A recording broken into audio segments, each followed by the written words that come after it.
இது என்னுடைய வேதாகமம், இதில் எழுதியிருக்கிறெல்லாம் சத்தியம். இந்த சத்தியமே இதனுடைய வார்த்தை, இந்த வார்த்தை இதனுடைய சித்தம்.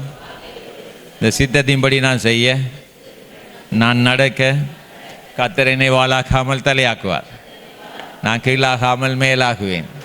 இதனுடைய வார்த்தையானது என்னை கண்டிக்கவும், என்னை சீர்படுத்தவும், எனக்கு புத்தி சொல்லவும் தேவாவியினால் எனக்கு அருளப்பட்டிருக்கிறது. அல்லேலூயா. கண்டிக்க, சீர்திருத்த, புத்தி சொல்ல தேவாவியினால் எங்களுக்கு தேவ வார்த்தைகள் அருளப்பட்டிருக்கிறது. அல்லேலூயா. கர்த்தர் நல்லவராகவே இருக்கிறார். இன்றைக்கு நாங்கள் பிலிப்பியர் புஸ்தகம் பரிசுத்தவான்களுடைய அன்பளிப்புன்னு சொல்லலாம். இந்த பிலிப்பிய புஸ்தகம் 4ஆம் அதிகாரம் 10வது வசனத்திலிருந்து நாங்கள் சில சத்தியங்களை நாங்கள் பார்க்க போகிறோம். 10வது வசனம், என்னை விசாரிப்பதற்கு நீங்கள் இப்பொழுது மறுபடியும் மலர்ந்தபடியினாலே கர்த்தருக்குள் மிகவும் சந்தோஷப்பட்டேன். இப்படி செய்ய எண்ணம் கொண்டிருந்தீர்கள், சமயம் மாத்திரம் உங்களுக்கு நேரிடவில்லை. என் குறைச்சலினால் நான் இப்படி சொல்லுகிறதில்லை, ஏனெனில் நான் எந்த நிலையில் இருந்தாலும் மனரம்யமாய் இருக்க கற்றுக்கொண்டேன். இது இந்த பவுலடிகளாருடைய அந்த ஊழிய நாட்கள். அவர் மிகவும் பாடுகளையும் மிகவும் உபத்திரவங்களையும் சந்தித்த ஒரு மனுஷன். கர்த்தருடைய ஊழியத்துக்காக பிரட்சியமாய் அழைக்கப்பட்டவர். தேவனால் அவர் அழைக்கப்பட்டிருந்தாலும் அவருடைய வாழ்க்கையில் நிறைய பாடுகள், பிரச்சனைகள், போராட்டங்கள், இப்படி நிறைய அடிகள், சிறைச்சாலை, இப்படியெல்லாம் நிறைய அவருக்கு இருந்தது. அப்போ இந்த பிலிப்பியர் 4:10வது வசனத்தில் இந்த நிதி என்று சொன்னால் காசு, பொருளாதாரம் சம்பந்தமான காரியங்களை அவர் எழுதுகிறார். அவர் அந்த சபையோடு இருந்த அந்த உறவு, அந்த பிலிப்பு சபையோடு இருந்த அந்த உறவை வைத்து அவர் சில காரியங்களை எப்படி சொல்கிறார். நிதி நெருக்கடியான பின்னடைவடைந்த நாட்கள் ஆகையினால இந்த பரிசுத்தவான்களுக்கு இந்த வசனங்கள் எப்படி அது பொருளுடையதா, எப்படி அது அவருடைய வாழ்க்கையில் ஒரு பெரிய தாக்கத்தை ஏற்படுத்தும் என்ற விதத்தில் அவர் இந்த பிலிப்பியர் பட்டணத்தில் இருக்கிற அந்த சபைக்கு அவர் எழுதுகிறார். அதாவது அவர் என்ன சொல்றாருன்னா, இடைக்காலம் ஒரு காலத்துக்கு பிறகு பிலிப்பியர் சபையிலிருந்து அவருக்கு அந்த பொருள் உதவி, அவருடைய ஊழியத்துக்கான, அவருடைய தேவைகளுக்கான உதவிகள் சென்றடைவது மிகவும் தாமதமாக இருந்தது. தாமதமாக இருந்தாலும் அந்த பிலிப்பிய சபை ஒரு உற்சாகமாய் கொடுக்கிற ஒரு சபையாக இருந்தது. ஆகையினால அவர்கள் ஒரு ஆக்கப்பூர்வமான நிலையில், ஒரு மன உற்சாகமான நிலையில், ஒரு தெய்வீக விருப்பமுடையவர்களாக என்ன செய்தாங்கண்டா, பவுலுக்கு அந்த காணிக்கையில் எடுத்து அனுப்புவதில் மிகவும் சந்தோஷமாக இருந்தார்கள். ஆனால் அனுப்பி கொண்டிருக்கிற நேரம் உதவி அனுப்ப முடியாமல் போன ஒரு இடைவெளி இருந்தது. என்னண்டா, இந்த பவுலடிகளார் மிகவும் தூரமான இடத்துல இருக்கிறார். இவர்கள் அந்த பணத்தை எடுத்து சபையில் சேர்த்து அதை அனுப்பக்கூடிய ஒரு வாய்ப்பு அவர்களுக்கு கிடைக்கல. நீண்ட காலத்துக்கு பிறகு திரும்பவும் அவருக்கு என்ன செய்கிறாங்கண்டா, அந்த மிஷன் பணிக்காக, அவர் செய்கிற வேலைகளுக்காக, அவர் செய்கிற ஊழியங்களுக்காக காணிக்கைகளை எடுத்து அனுப்புகிறார்கள், அனுப்ப விரும்பினார்கள். ஆனால் அந்த பிலிப்பிய சபையில் எந்த குறைவும் இருக்கல. ஆனால் அவருடைய வாழ்க்கையில் என்ன இருந்தது, அந்த வாய்ப்பு ஏற்படலை கொடுக்கறதுக்கு. அந்த வாய்ப்பு குறைவாக இருந்தது. அந்த பணத்தை கொண்டு சேர்க்க வேண்டிய அந்த வாய்ப்புகள் குறைவாக இருந்ததுனால அவர்களுக்கு அந்த சமயம், சரியான சூழல், ஒரு அப்பாயிண்டட் டைம் என்று சொல்லலாம், ஒரு நியமன நேரம் அவர்களுக்கு கிடைக்கல. கிடைக்காதபடியினால அவர்கள் என்ன செய்கிறாங்கன்னு சொன்னால், அவர்களுக்கு எந்த குறைவும் இல்லை, குறைவில்லாமல் வாழ்ந்தவர்கள். சமயம் மாத்திரம்தான் உங்களுக்கு அனுப்புறதுக்கு நேரிடலன்னு சொல்லி பவுலடிகளார் அவர்களை புகழுகிறார். அந்த சபையை ஒரு வாழ்த்தி ஆசீர்வதிக்க, அந்த பிலிப்பியர் சபை ஒரு நல்ல சபையாய் அங்கு காணப்படுகிறது. அப்போ பாருங்க, இந்த 11வது வசனம் சொல்லுது, 10 சொல்லுது என்ன, என்னை விசாரிப்பதற்கு நீங்கள் இப்பொழுது மறுபடியும் மனம் மலர்ந்தபடியினாலே கர்த்தருக்குள் நீங்கள் மிகவும் சந்தோஷப்பட்டேன். இப்படி செய்ய எண்ணம் கொண்டிருந்தீர்கள், சமயம் மாத்திரம் உங்களுக்கு நேரிடவில்லை. என் குறைச்சலினால் நான் இப்படி சொல்லுவதில்லை, ஏனெனில் நான் எந்த நிலையில் இருந்தாலும் மனரம்யமாயிருக்க கற்றுக்கொண்டேன். எந்த சூழ்நிலையில் இருந்தாலும் மனரம்யமாயிருக்க நான் கற்றுக்கொண்டேன் என்று சொல்லுகிறார். அப்போ இன்றைக்கு சூழல்கள், நேரங்கள், காலங்கள் இப்படி நம்முடைய வாழ்க்கையில் அடிக்கடி மாறிக்கொண்டிருக்கும். இன்றைக்கு நாங்கள் பாப்பமாக இருந்தால் எங்களுடைய இலங்கை தேசத்தை எடுத்து பார்த்தாலே சூழல் எல்லாம் மாறிட்டு, சூழல் மாறி, அரசாங்கம் மாறி, இப்படி பல காரியங்கள் நடந்து கொண்டிருந்தாலும் எது எப்படி இருந்தாலும் திருச்சபை மாறாதது. அவருடைய வாழ்க்கை, அவருடைய வாழ்வு ஒழுங்குகள், சபை நேரங்கள், ஆராதனைகள் எல்லாம் மாறாததாக இருந்தது. ஆகையினால்தான் அவர் அந்த நிதியை பற்றி எழுதுகிற நேரம் கவனமாக எழுதுகிறார். அந்த சபைக்கு அழகான வார்த்தைகளை சொல்லி சொல்லி எழுதுகிறார். அழகான வார்த்தைகளை சொல்லி எழுதுகிறார். அந்த பவுலடிகளாரை பார்க்குற பொழுது அவர் உலக வாழ்க்கைக்கு அப்பாற்பட்டவராக இருந்தார். உலகத்தோடு நடக்கலை, உலக வாழ்க்கைக்கு அப்பாற்பட்டவராக இருந்தார். பணமில்லாட்டியும் வாழ முடியும் என்ற உதாரணங்கள் எல்லாம் அவர்களுக்கு சொல்கிறார். அப்போ பாருங்க, எந்த சூழ்நிலையிலும் மனரம்யமாயிருக்க கற்றுக்கொண்டேன். இன்றைக்கு ஒரு விசுவாசிக்கு அது மிகவும் தேவை.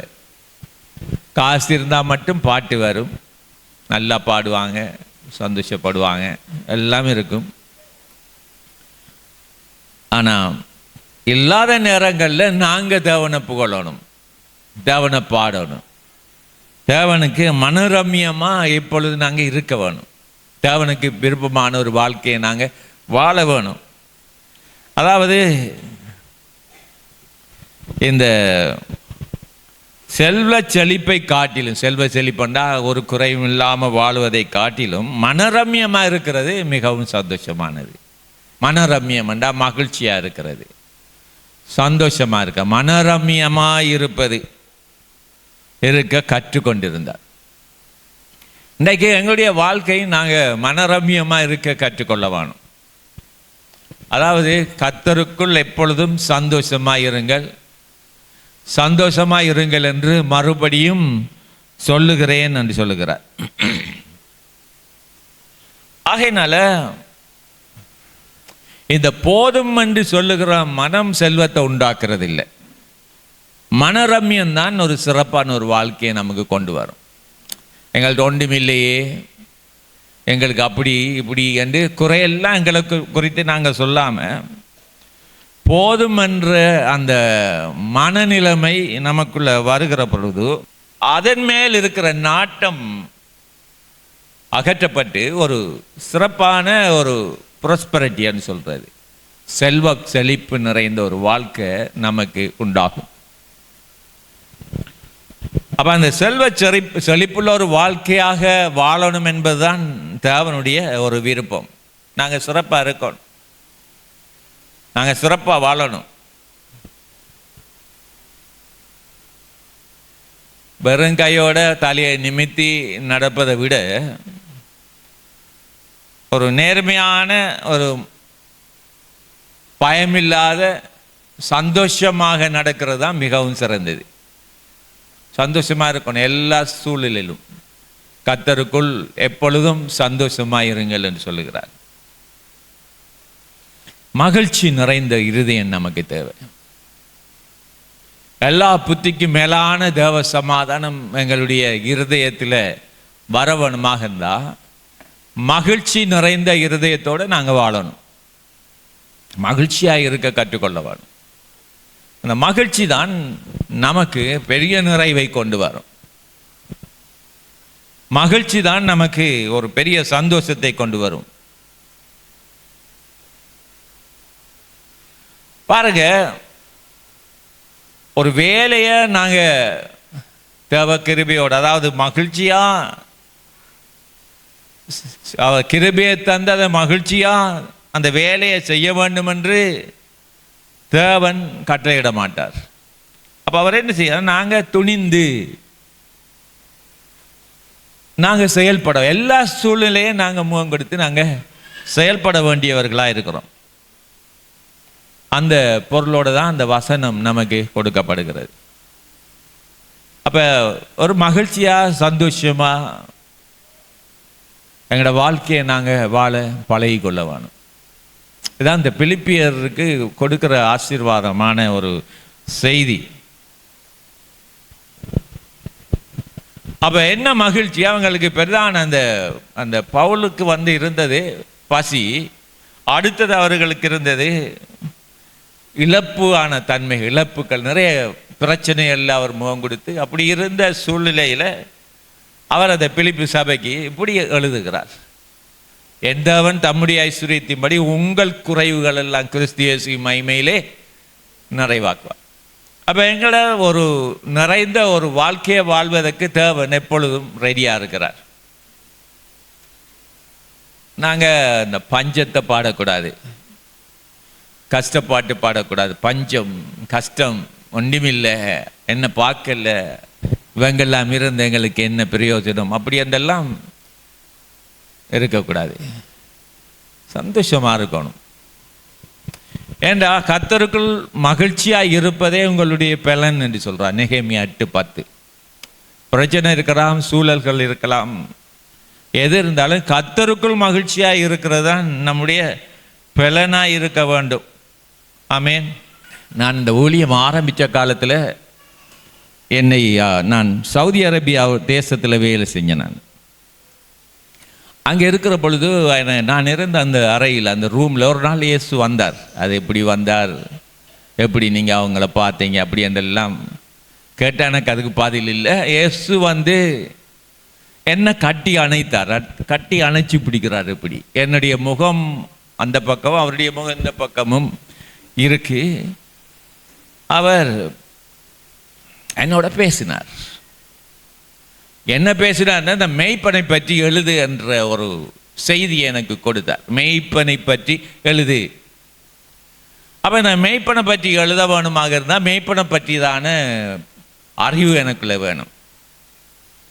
அந்த அறிவு வர வேணும்னு சொன்னால் வேதத்தை படிக்க வேணும். நான் இந்த கமெண்ட்ரி அது இதெல்லாம் எடுத்து பார்க்க, நான் மேய்ப்பனை பற்றி ஒரு இடத்துல குறிக்கப்படுது கள்ள மேய்ப்பர்கள் என்றது, இன்னொரு இடத்துல 2 மேய்ப்பர்கள் தான் இருக்கிறாங்க.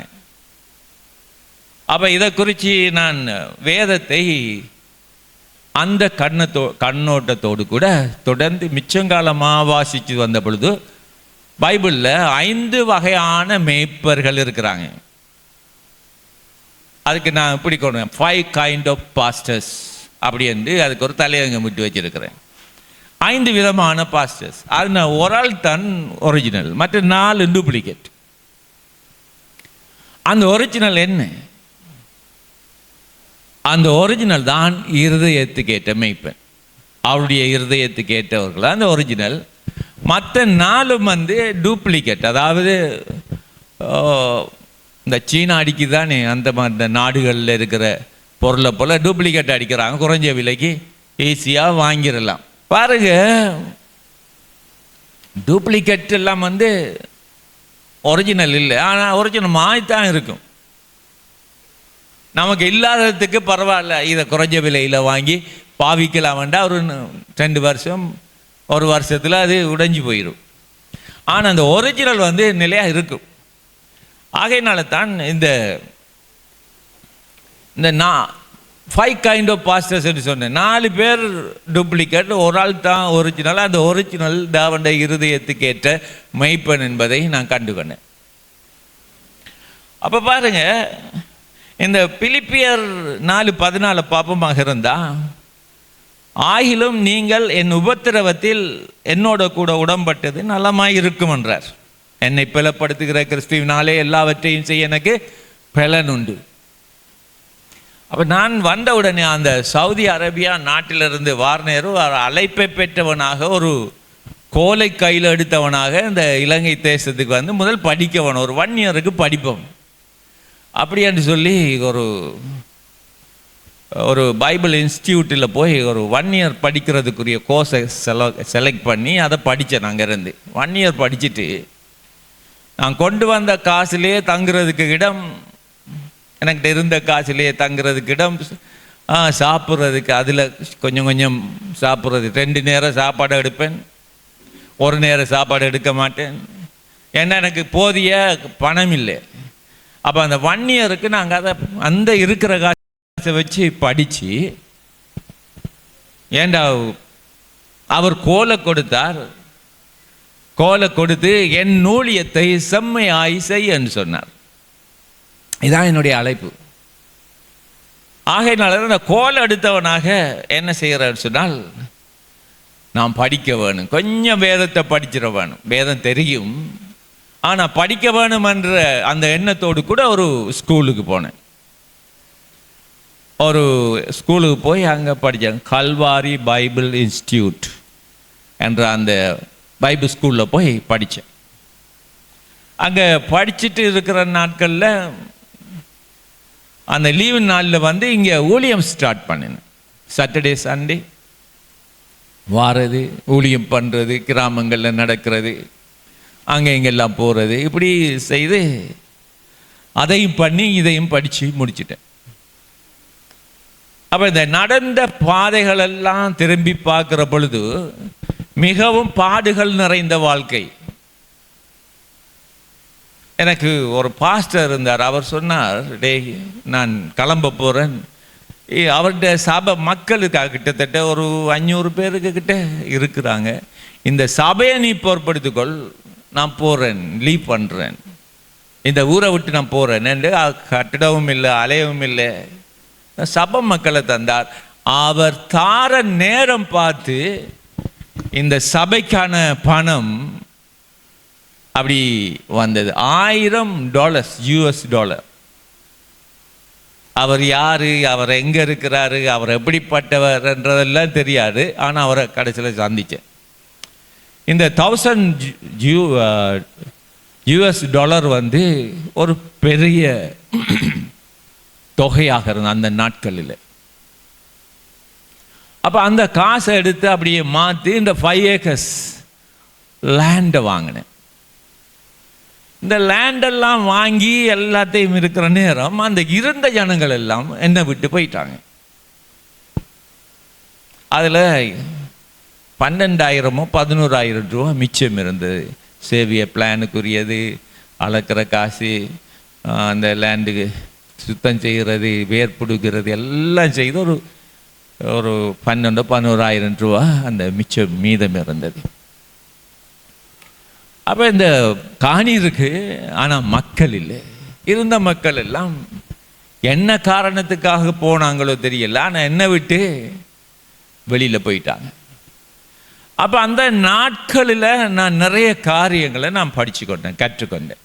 எப்படி ஃபெய்த்தில் வாழ்வது, எப்படி விசுவாசத்தில் வாழுவது, எப்படி பணம் இல்லாமல் எப்படி வாழுவது, பணத்துக்காக யார்கிட்டையும் கை ஏந்துவது இல்லைன்னு அன்றைக்கு சவுதி அரேபியாவில் வச்சு இங்கே வாரனை சொல்கிறேன். நான் இந்த ஊழியத்தை நான் செய்ய வாரதாக இருந்தால் நான் யார்கிட்டையும் கை நீட்ட மாட்டேன், யார்கிட்டையும் கடிதம் எழுத மாட்டேன், எனக்கு உதவி செய்யுங்க, எனக்கு இப்படி கஷ்டப்படுறேன்னு யாருக்கும் சொல்ல மாட்டேன். நீங்கள் தான் என்னுடைய ஊற்று என்ற ஒரு தீர்மானத்தை அன்றைக்கே எடுத்தேன் நான். ஆகையினால அந்த தீர்மானத்தில் இன்றைக்கு வரைக்கும் நான் உறுதியாக தான் இருக்கிறேன். இவ்வளவு காரியங்கள் எல்லாம் கர்த்தர் தான் செய்கிறார். என்ற சமாத்தியமோ என்னுடைய பலனோ இல்லை. கர்த்தர் எல்லாவற்றையும் செய்து கொண்டு வருகிறார். அவர் உங்களோட வாழ்க்கைக்கும் அதே நன்மையை செய்வார். ஏண்டா நீங்கள் இங்கே இருக்கிறது ஒரு ஆசீர்வாதம். உங்கள் ஆண்டவர் வாளாக்காம தலையாக்குவார், கீழாக்காம மேலாக்குவார். அல்லேலூயா. ஆகையினால அந்த பைபிள் ஸ்கூல் படித்த காலம் அவ்வளவுக்கும் நான் ஸ்கூல் ஃபீஸும் கட்ட வேணும், இருக்கிற இடத்து காசு கட்ட வேணும், எனக்கிட்ட இருந்த காசு எல்லாம் குறைஞ்சிட்டு அப்படி இருக்கிற நேரம் அந்த சவுதி அரேபியா நாட்டில் நான் வேலை செய்கிற பொழுது அந்த எல்டிடியில் இருந்து அந்த காலத்தில் அவங்களோட பிடியிலிருந்து வெளியில் வந்த ஒருத்தர், அவருக்கு ஆண்டவர் இயேசுவை பற்றி சொன்னேன். சொல்கிற நேரம் அவர் நிறைய ஆக்கியமன், நிறைய பிரச்சனை, நிறைய வாராட்டமெல்லாம் ஆடுவார். ஆனால் அவரை கடைசியாக கர்த்தருக்குள்ளே வழி நடத்திட்டேன். அப்போ அவர் சொன்னார், நான் வந்துட்டேன். ஆனால் அவர் அங்கேருந்து மிச்ச காலம் வேலை செய்தவர். அவர் சொன்னார், நான் மரித்து அடக்கம் செய்யப்பட்டிருப்பேன் இது வரைக்கும், நீங்கள் என்னை சந்திக்காமல் இருந்தா. கர்த்தர் இயேசு எங்களை சந்திக்காமல் இருந்தால் எங்களோட வாழ்க்கை வித்தியாசமாக இருந்திருக்கும். எங்களுக்குள்ள அந்த ஜீவன், நித்திய ஜீவன் இல்லாமல் இருந்திருக்கும். எங்களுடைய வாழ்க்கை வேறு வேறு டிரெக்ஷனில் போயிருக்கும். ஆனால் கர்த்தர் இயேசுவை அறிந்தபடியாக நீங்கள் அன்றைக்கு இங்கே இருக்கிறீங்க. அல்லேலூயா. அப்போ பாருங்கள், அந்த பிலிப்பியருக்கு பெரிய உபத்திரவங்கள் இருந்தது. என் உபத்திரவத்திலே என்னோடு கூட உடன்பட்டது நலமாய் இருக்கிறதுன்னு சொன்னார். இந்த பிலிப்பியருக்கு சொல்கிறார், பெரிய உபத்திரவத்தில் இருந்தேன், நிறைய பாடுகள் இருந்தேன், கஷ்டத்தில் இருந்தேன், ஆகாரம் இல்லாமல் இருந்தேன், நிறைய அடிகள் வாங்கினேன், நிறைய உதைகள் வாங்கினேன், நிறைய பேச்சுக்கள் ஏளனங்கள் எல்லாம் பட்டேன். ஆனால் இந்த பிலிப்பியரே நீங்கள் என்னோட உடன்பட்டிருந்தீங்க என்று அவர் சொல்கிறார். அதனால தான் சொல்கிறார், என் தேவன் தம்முடைய ஐசுவரியத்தின்படி உங்களுடைய குறைகள் எல்லாம் கிறிஸ்து இயேசுவின் மகிமையிலே நிறைவாக்குவார் என்று ஒரு வாக்குத்தத்தத்தை கொடுக்கிறார். அப்போ பாருங்க, உபத்திரவண்டா என்ன? சிறையிருப்பு, அடிகள், நஷ்டங்கள், இப்படியான சூழ்நிலையில் இந்த பிலிப்பியர் இவருக்கு 3 தரம் உதவி செய்திருக்கார். 2 தரம் என்று எழுதுகிறார். 3வது தரத்தில் தான் அவர் இந்த அனுப்பின உடனே இந்த நிருபத்தை அவருக்கு எழுதுகிறார். இந்த கொடுக்கிறது ஒரு கிருபையினுடைய செயல். கொடுக்கிறதுண்டா அது ஒரு கிருபை தான் அதை நமக்கு செய்கிறது. கொடுக்கிறது ஒரு கிருபையின் செயல், கிருபைன்னு சொல்லலாம். அப்போ பாருங்க, அவர்கள் அந்த பவுலடியார் மக்கதேனியாவிலிருந்து புறப்பட்ட போது பிலிப்பியர் சபையை தவிர வேற எந்த ஒரு சபையும் எனக்கு உடன்பட்டதும் இல்லை, எனக்கு உதவி செய்ததும் இல்லை என்று எழுதுகிறார். அப்போ பாருங்க, இன்றைக்கு நாங்கள் எப்படி இருந்தாலும் எங்களை ஆண்டவர் வழி நடத்தி கொண்டு வருகிறார், உங்களை வழி நடத்தி கொண்டு வருகிறார். ஆமென். காலங்கள் மாறலாம், அரசாங்கம் மாறலாம், சூழ்நிலைகள் மாறலாம், அடைப்பட்ட காலமாக இருக்கலாம், கொரோனாவாக இருக்கலாம். கொரோனா காலத்திலே பார்த்தீங்கன்னு சொன்னால் சபை ஃபுல்லாக மூடி இருந்தது. ஒரு சபையுடைய ஊற்று காணிக்க கொடுக்குற தசம வாங்கினா ஒரு சபைக்கு ஊற்று. ஆனால் எல்லாம் கம்ப்ளீட்டாக அடைக்கப்பட்டது, சபை கூறுறதே இல்லை. அப்போ ஒரு மேய்ப்பன் அப்படி பிழைப்பானண்டா விசுவாசத்தினால நீதிமான் பிழைப்பான். விசுவாசிகளும் அப்படி பிழைக்க வேணும், மேய்ப்பனும் பிழைக்க வேணும். ஆனால் அந்த காலத்தில் ஒரு குறைவும் இல்லாமல் தேவனங்களை போஷித்து வழி நடத்தினார். அல்லேலூயா. அப்போ பாருங்க, அந்த அவர் சொல்கிறார், அந்த விலம் மதிப்புள்ள ஒரு சொல் தான் 15வது. மேலும் பிலிப்பியரே, சுவிசேஷத்தின் ஆரம்பத்திலே நான் மக்கதேனியாவிலிருந்து புறப்பட்ட போது கொடுக்கல் வாங்கல் காரியத்தில் நீங்கள் மாத்திரம் உடன்பட்டதை அல்லாமல் வேறொரு சபையும் உடன்படவில்லை என்று அறிந்திருக்கிறேன் சொல்கிறார். அப்போ அவர் இந்த பிலிப்பியருக்கு ஒரு நிருபத்தை எழுதுகிறார். நான் இங்கே வார நேரம் என்னோட உடன்பட்டது ஒரே ஒரு சபை தான். நீங்கள் தான் இந்த பணிக்கு 3 தரம் எனக்கு பெரிய உதவி செய்யும். கப்பலில் போகிறதுக்கு, டிக்கெட் எடுக்கிறதுக்கு, பிரயாணத்துக்கு, சாப்பாட்டுக்கு, அவருடைய தோல் சுருகள் வாங்குவதற்குரிய பணம், இப்படி எல்லா தேவைகளையும் அந்த சபை சந்தித்தது என்று சொல்லுகிறார். அந்த பிலிப்பியருக்கு அந்த விலை மதிக்க முடியாத ஒரு நல்ல வார்த்தைகள் அந்த பிலிப்பியர் 4ஆம் அதிகாரத்தில் பார்க்கலாம். நீங்க வாசிச்சு நல்ல வார்த்தைகளை வச்சு எழுதுகிறார். நல்ல தைரியமான வார்த்தைகளை வைத்து பிலிப்பியருக்கு எழுதுகிறார். என்ன எழுதுகிறார்? இப்ப இந்த ஊழியத்துக்கு கொடுப்பது என்பது கர்த்தருக்கு கொடுக்கிறது. அதை நாங்கள் புரிந்து கொள்ள வேணும். ஊழியத்துக்கு ஊழியர்களுக்கு அல்ல, ஊழியத்துக்கு கொடுப்பது கர்த்தருக்கே கொடுப்பது என்ற அந்த புரிந்து கொள்ளுதல் நமக்கு வரவணும். ஏனென்று சொன்னால் தேவன் நீங்கள் கொடுக்கிற ஒவ்வொரு காசை குறித்தும், ஒவ்வொரு ரூபாய்க்கு, ஒவ்வொரு சதத்துக்கும் அவர் உண்மை உள்ளவராய் இருக்கிறார். நாங்கள் அவருக்கு உண்மை உள்ளவராய் இருக்கவன். அப்போ கொடுக்கிறத ஒரு பெரிய ஒரு மகிழ்ச்சியான காரியம். அது சொல்கிறார், 2 தரம் அனுப்பினீர்கள். 2 தரம் அனுப்பினபடியினாலே என்ன செய்ய, எந்தவன் தம்முடைய ஐஸ்வரியத்தின்படி உங்களுடைய குறைவெல்லாம் கிறிஸ்து இயேசுவின் மகிமையிலே நிறைவாக்குவார்.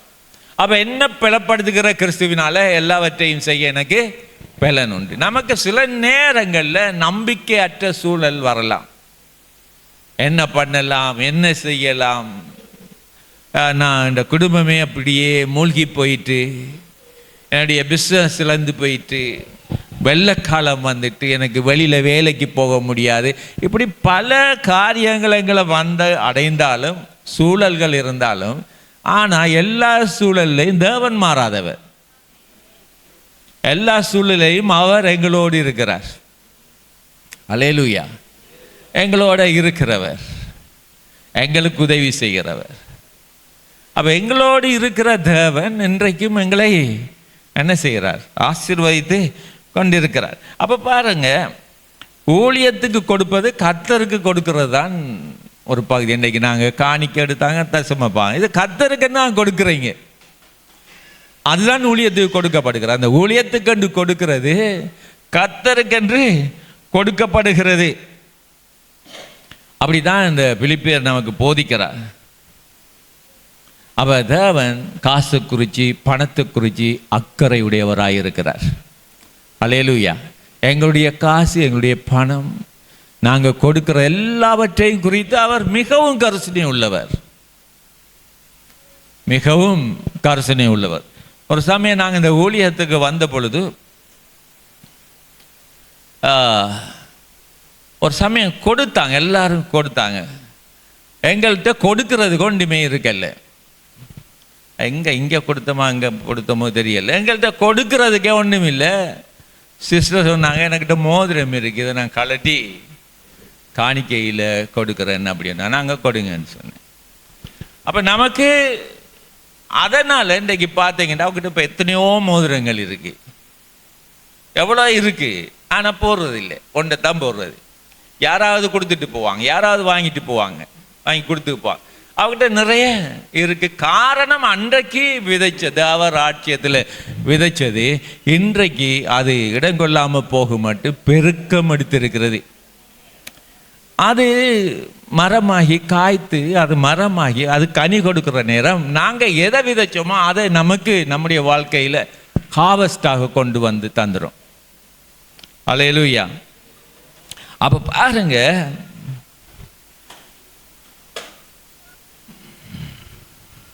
அப்போ தேவன் அக்கறையாக இருக்கிறார்.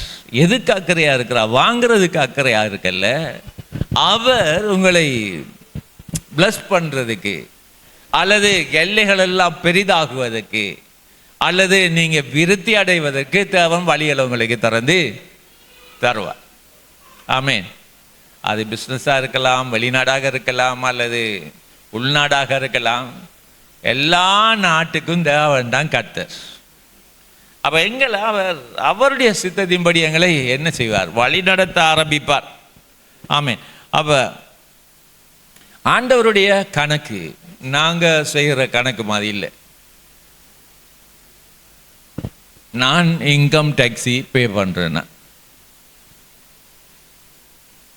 இப்போ கணக்கு செய்ய நான் இன்கம் டேக்ஸ் ஆஃபீஸுக்கு போனேன், கடிதம் கொண்டு வந்தது.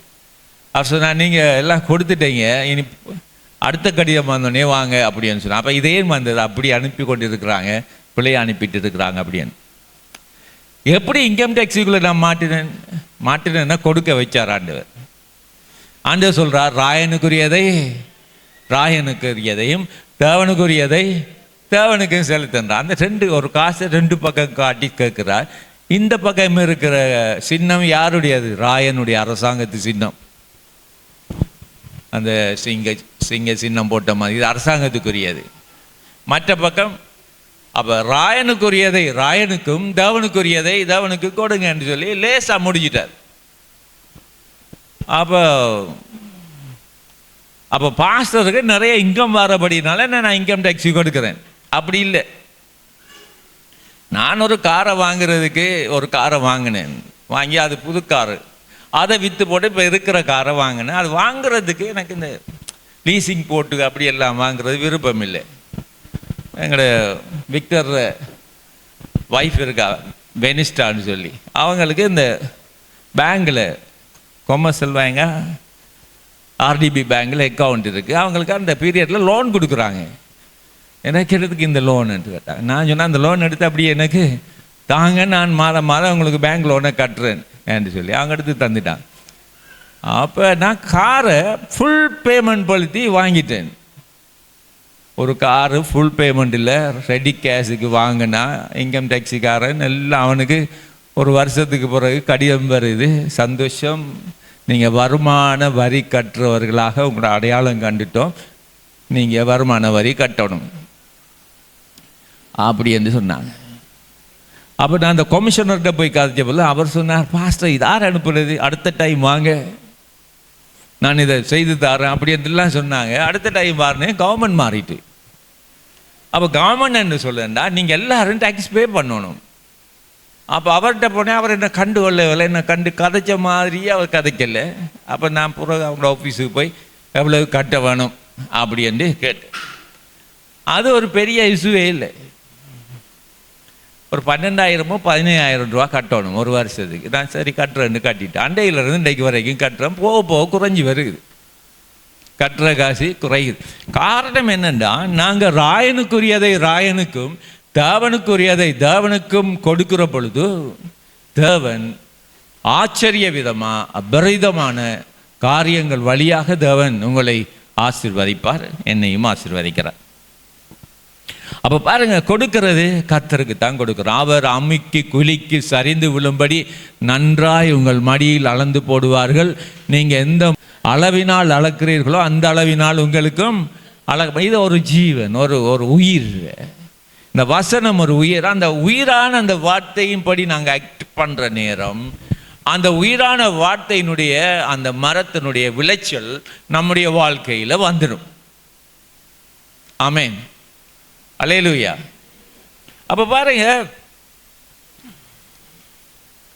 அப்போ அவங்க கொடுக்கறதுல கர்த்தருடைய வழியில் அவங்க பெற்றுக்கொண்டாங்க. எங்களுக்கு ஒரு ஐக்கிய கூடுகை இருக்கிறது, மட்டக்களப்பு பெட்டிக்குலோ டிஸ்ட்ரிக்ட் பாஸ்டர்ஸ் ஃபெலோஷிப்னு சொல்லி. அந்த கூட்டத்துக்கு போக வேணும். அதில் சில ஒரு கூடுகை ஒரு ஸ்பெஷல் என்ன வந்தால், பணக்கார பாஸ்டர் மகேந்திரன் இந்த பொறுப்பை நீங்கள் எடுக்கணும் அப்படின்னு சொல்லுவாங்க. இங்கே நாங்கள் போகிறது எங்களுக்கு தான் தெரியும், ஆனால் பேர் என்னது, பணக்கார பாஸ்டர். நல்லது, நல்லா அறிக்கை பண்ணுங்க. அப்போ அவங்களுக்கு கேட்குற அந்த சோட்டிஸுகள் அல்லது அந்த கூல்ட்ரிங்க் ஒரு 100-150 பேருக்கு வாங்கி கொடுக்க வேணும். அப்படி ஸ்பெஷல் கூட்டங்களுக்கெல்லாம் வாங்கி கொடுக்கிறது உண்டு. ஆகையினால என்ன நடக்குது என்று சொன்னால்,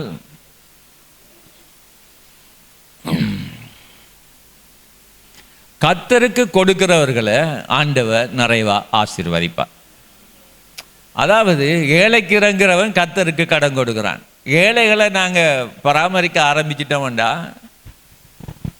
கர்த்தருக்கு நாங்கள் கடன் கொடுக்குறோம். அந்த கடனை வட்டியோடு நாங்கள் ஒரு கடன்பட்ட வட்டியோடு கொடுக்கறது போல் அவர் கொடுத்ததுக்கும் அதிகமாக திருப்பி கொடுக்க ஆரம்பிக்கிறார். அதுதான் அந்த கிங்டம் சிஸ்டம், பரலோகத்தினுடைய சிஸ்டம் அதுதான், பரலோக சிஸ்டம் அதுதான்.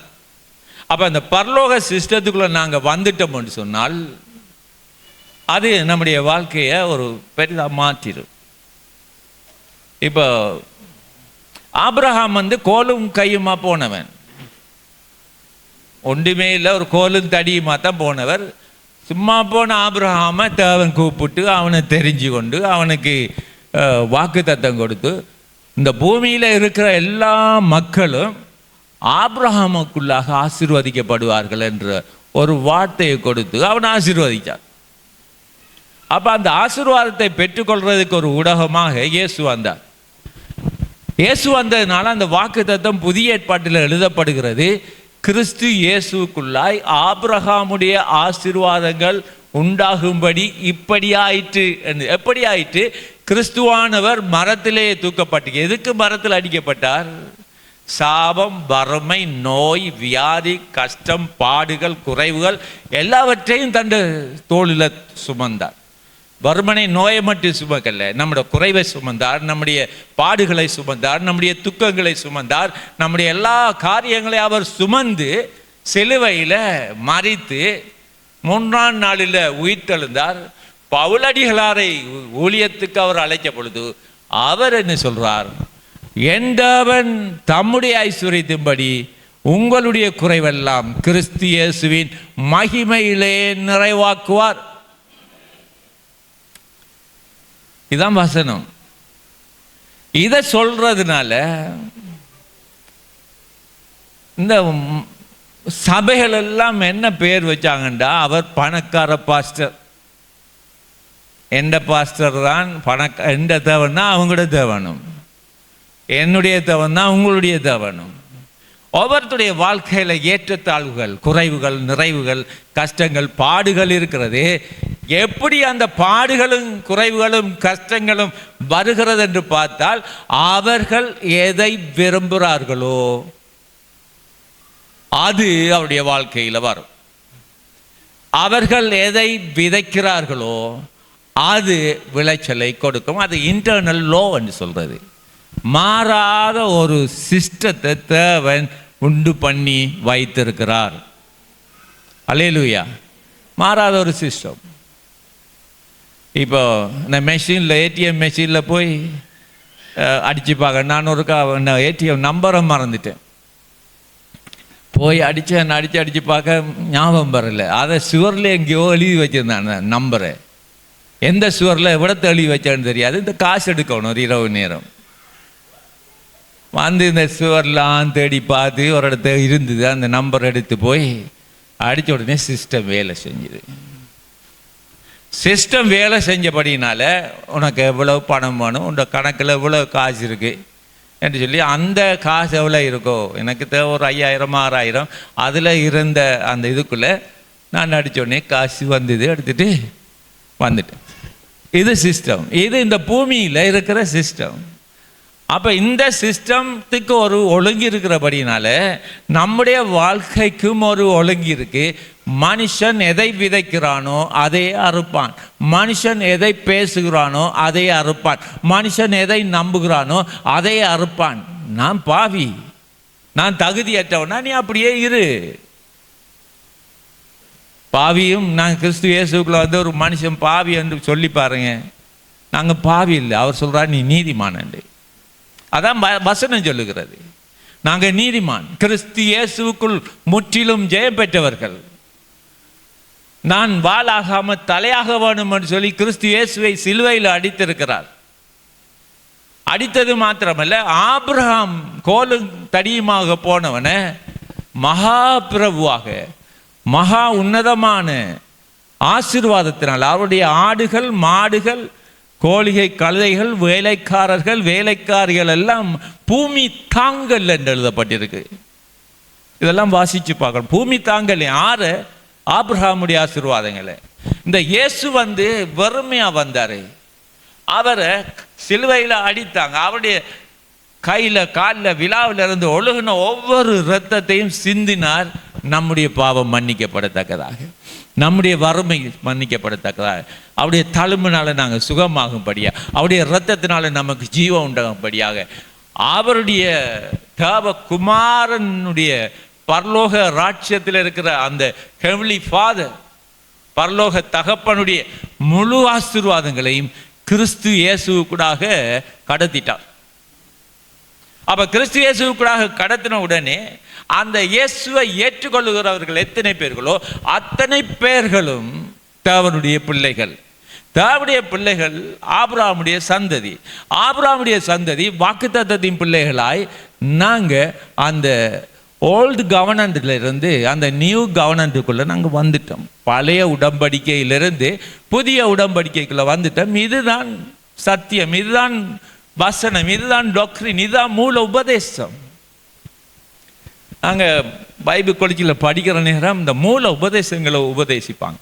மூல உபதேசங்கள் என்ன, இந்த உபதேசங்கள் எதை குறித்து பேசுகிறது, கல்ட் என்றா என்ன, கள்ள உபதேசம் என்றால் என்ன, பொய்யான உபதேசம் என்றால் என்ன, பிளட் கவர்னன்ட் என்றால் என்ன, அப்படி என்றெல்லாம் படித்து அந்த போதனையெல்லாம் கேட்டுத்தான் ஒரு சபைக்கு நாங்கள் வரணும். அப்போ நிறைய கல்ட் உபதேசம் பண்ணுறவங்க இருக்கிறாங்க, பொய்யான உபதேசம் பண்ணுற நிறைய காலேஜ் எல்லாம் இருக்குது. ஜனவரி மாதம் எங்களோட மகன் போகிறார், அவருடைய ஸ்கூலை பற்றி நிறைய ஸ்டடி பண்ணினேன். அங்கே யாரெல்லாம் படிச்சிருக்கிறாங்கன்னு ஸ்டடி பண்ணினேன். அங்கே என்னென்ன சப்ஜெக்ட் பாடங்கள் படித்து கொடுக்குறாங்கன்னெல்லாம் ஸ்டடி பண்ணி யார் யாரெல்லாம் அதுக்கு லெக்சராக இருக்கிறாங்க எல்லாம் பார்த்து அவர் அந்த ஸ்கூலுக்கு போகிறதுக்குரிய ஒழுங்கை பண்ணிட்டோம். காரணம் என்னன்னு சொன்னால், நாங்கள் பிழையான உபதேசத்துக்குள்ளே போய் விழுந்துடக்கூடாது என்பதை ஒரு மகனுக்காக நான் நிறைய பிரயாசப்பட்டேன். அந்த ஒரு மகன் பெரிய சபைக்கு வருகிற பொழுது எல்லாருக்குள்ளேயும் அந்த ஜீவ வார்த்தைகள் போக வேணும். அதுக்காகத்தான் சரியாக தேர்றது. ஆமேன். அப்போ பாருங்க, எங்களுடைய தேவனுடைய அவருடைய ஐஸ்வர்யத்தின்படி எங்களுடைய குறைவுகள் எல்லாம் நிறைவாக்குவார். அப்போ பாருங்க, 16வது வசனம் சொல்றார், 2 தரம் அனுப்பினீர்கள். இப்போ இந்த சபை ஒரு நெருக்கமாக வாழ்ந்த சபை. இந்த பவுலடிகளார் எல்லாத்துக்கும் எல்லாமானவர். பசியாக இருக்க தெரியும், வறுமையாக இருக்க தெரியும், தாழ்ந்து இருக்க தெரியும். நான் அவருடைய ஊழியத்தின் நிமித்தம் எல்லாத்தையும் சகிக்க போனாலும் அவர் அந்த சபையை, பிலிப்பியர் சபையை ஆசீர்வதிக்கிறார். அவன் தம்முடைய ஐஸ்வர்யத்தின்படி உங்களுடைய குறைவுகள் எல்லாம் கிறிஸ்து இயேசு மகிமையிலே நிறைவாக்குவார் என்று ஆசீர்வதித்தார். அப்போ பாருங்க, அவர் அந்த பிலிப்பியர் மக்கள் மேலே சரியான அக்கறை கொண்டிருந்தார். ஆமேன். அவர் ஒரு சிறிய தன்னலமற்றவராக இருந்தார். ஒரு தன்னலமே இல்லை, சுய செல்ஃபிஷ் அவர் வாழலை. ஹல்லேலூயா. ஆமேன். நாங்கள் செபிப்போம், இதோட நிறைய படிக்கலாம். இந்த என் தேவன் என்ற மட்டும் அடுப்போம். என் தேவன் என்று சொன்னால் ஒரு வங்கியினுடைய பெயர். எனக்கு ஒரு அக்கௌண்ட் இருக்கணும்னா வங்கிக்கு ஒரு பெயர் இருக்கணும். அப்போ என் தேவன் என்றது ஒரு வங்கியினுடைய பெயர். நிறைவாக தருவார், நிறைவாக்குவார் என்றால் தரப்படும், உங்களுக்கு கொடுக்கப்படும் என்ற வாக்குறுதி அந்த பிலிப்பியரில் சொல்றார். தம்முடைய ஐஸ்வர்யத்தின்படி, அவருடைய வங்கி மூலதனத்தின்படி, மகிமையிலே வங்கி கூடாக கிறிஸ்துவுக்குள், அந்த காசோலையில் கிறிஸ்துவுக்குள் என்று கையொப்பமிடப்படுகிறது. கிறிஸ்துவுக்குள் நாங்கள் மீட்கப்பட்டிருக்கிறோம். அப்போ இதுக்கு ஒரு வரைவிலக்கணம். நான் அந்த படித்தது இந்த மைண்டில் இருந்து ஒரு தேடி படித்ததில் கண்டு கொண்ட காரியங்கள். அப்போ என்றவன் தம்முடைய ஐஸ்வர்யத்தின்படி எங்களுடைய குறைவெல்லாம் கிறிஸ்து இயேசு மகிமையிலே நிறைவாக்குவார் என்று அவர் சிக்னேச்சர் பண்ணியிருக்கிறார். அல்லேலூயா. எங்களை ஒப்பு கொடுப்போம்.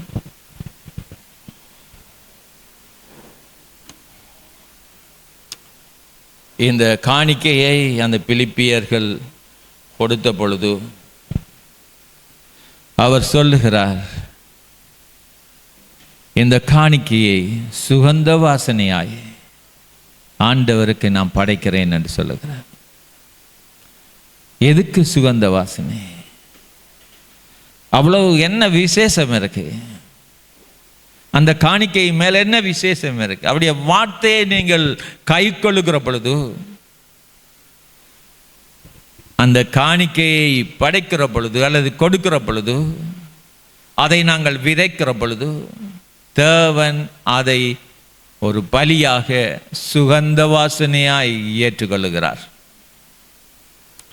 ஹல்லேலூயா. நன்றி தகப்பனே, நன்றியோடு துதிக்கிறோம். இயேசுவின் நாமத்தை நான் துதிக்கிறோம். ஆண்டவரே, என்னை வெளிநாட்டிலிருந்து சபைக்கு என்னை மெய்ப்பனாக அழைத்த பொழுது அதை நான் ரிஜெக்ட் பண்ணினேன்.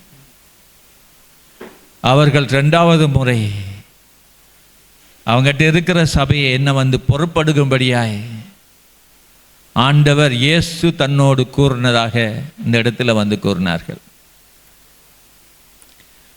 அவருடைய சபையில் இருக்கிற பிரச்சனை எல்லாம் ஆண்டவர் அன்றைக்கு எனக்கு வெளிப்படுத்தினார்.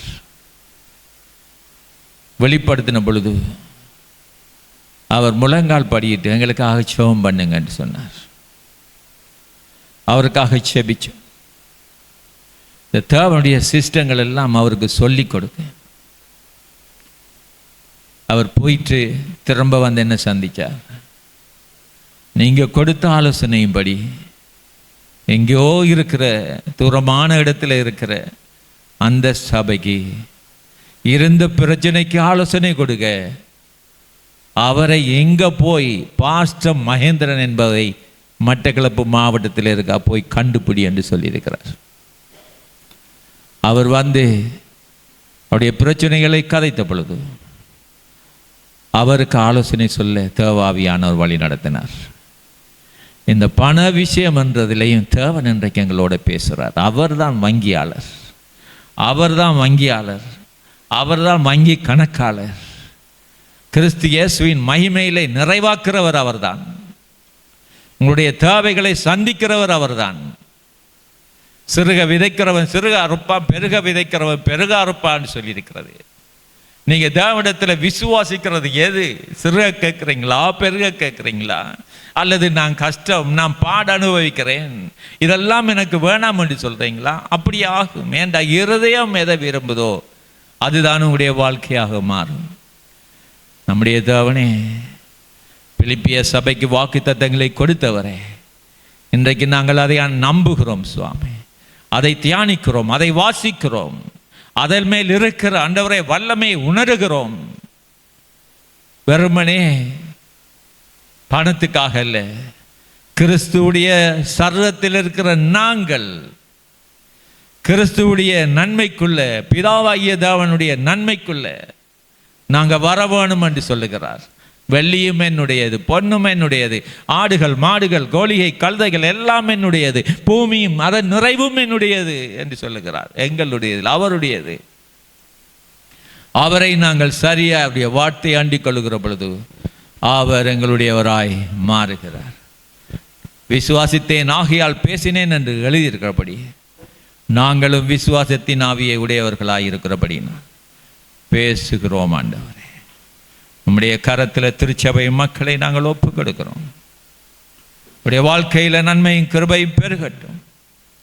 இவர்களுடைய ஆண்டவரே வாழ்க்கையில் எடுக்கிற தீர்மானங்கள் உம்முடைய வழிநடத்தல் இருக்கட்டும், உம்முடைய கிருபை இருக்கட்டும், உம்முடைய சந்தோஷமும் மகிழ்ச்சியும் உம்முடைய வாழ்க்கையில் ஒவ்வொருத்தரையும் சூழட்டும் என்று சொல்லுகிறோம்.